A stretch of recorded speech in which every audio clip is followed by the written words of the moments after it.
அதிகாரம் 3.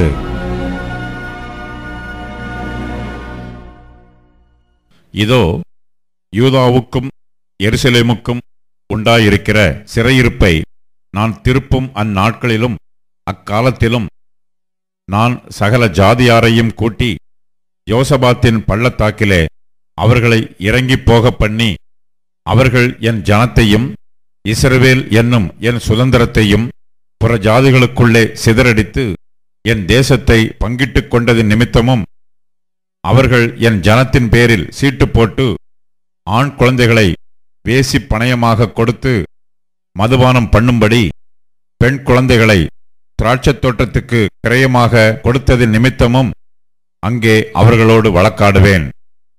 தீருவே, சீதோனே, பெலிஸ்தியாவின் சகல எல்லைகளே, உங்களுக்கும் எனக்கும் என்ன?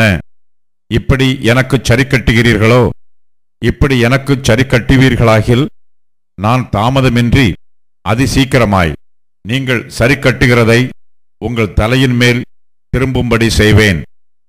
நீங்கள் என் வெள்ளியையும் என் பொன்னையும் எடுத்து இன்பமும் உச்சிதமுமான என் பொருள்களை உங்கள் கோவில்களிலே கொண்டு போய் யூதாவின் குமாரரையும் எருசலேமின் குமாரரையும் அவர்களுடைய எல்லைகளுக்கு தூரமாக்கும்படிக்கு கிரேக்கரிடத்தில் விற்று போட்டீர்கள்.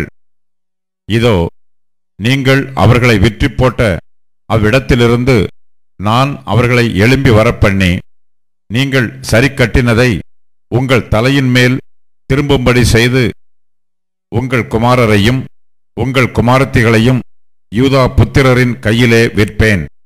இவர்கள் அவர்களை தூர தேசத்தாராகிய சபேரியரிடத்தில் விற்று போடுவார்கள்.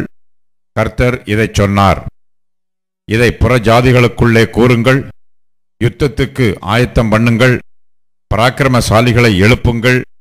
யுத்த வீரர் எல்லாரும் சேர்ந்து ஏறி வர கடவர்கள். உங்கள் மண்வெட்டிகளை பட்டயங்களாகவும் உங்கள் அரிவாள்களை ஈட்டிகளாகவும் அடியுங்கள்.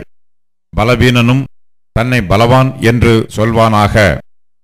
சகல ஜாதிகளே, நீங்கள் சுற்றிலும் இருந்து ஏகமாய் வந்து கூடுங்கள். கர்த்தாவே, நீரும் அங்கே உம்முடைய பராக்கிரமசாலிகளை இறங்க பண்ணுவீராக. ஜாதிகள் எழும்பி யோசபாத்தின் பள்ளத்தாக்குக்கு வருவார்களாக. சுற்றிலுமுள்ள ஜாதிகளை நியாயம் தீர்க்க அங்கே நான் வீற்றிருப்பேன். பயிர் முதிர்ந்தது, அரிவாளை நீட்டி அருங்கள், வந்து இறங்குங்கள். ஆலை நிரம்பி இருக்கிறது, ஆலையின் தொட்டிகள் வழிந்தோடுகிறது. அவர்களுடைய பாதகம் பெரியது. நியாயத்தீர்ப்பின் பள்ளத்தாக்கிலே ஜனங்கள் திரள் திரளாய் இருக்கிறார்கள். நியாயத்தீர்ப்பின் பள்ளத்தாக்கிலே கர்த்தரின் நாள் சமீபமாய் இருக்கிறது. சூரியனும் சந்திரனும் இருண்டு போகும், நட்சத்திரங்கள் ஒளி மழுங்கும். கர்த்தர் சீயோனிலிருந்து கெர்ச்சித்து எருசலேமிலிருந்து சத்தமிடுவார். வானமும் பூமியும் அதிரும். ஆனாலும் கர்த்தர் தமது ஜனத்துக்கு அடைக்கலமும் இஸ்ரவேல் புத்திரருக்கு அரணான கோட்டையுமாயிருப்பார். என் பரிசுத்த பர்வதமாகிய சீயோனிலே வாசமாயிருக்கிற நான் உங்கள் தேவனாகிய கர்த்தர் என்று அப்பொழுது அறிந்து கொள்வீர்கள். அப்பொழுது எருசலேம் பரிசுத்தமாயிருக்கும். அந்நியர் இனி அதை கடந்து போவதில்லை.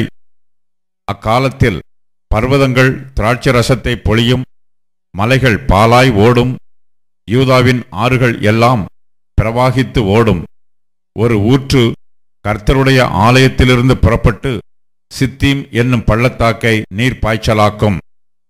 யூதா புத்திரரின் தேசத்திலே குற்றமில்லாத இரத்தத்தை சிந்தி அவர்களுக்குச் செய்த கொடுமையின் நிமித்தம் எகிப்து பாழாய்ப்போகும், ஏதோம் பாழான வனாந்தரமாகும். ஆனால் யூதாவோ சதா காலமாகவும் எருசலேம் தலைமுறை தலைமுறையாகவும் குடியேற்றப்பட்டிருக்கும்.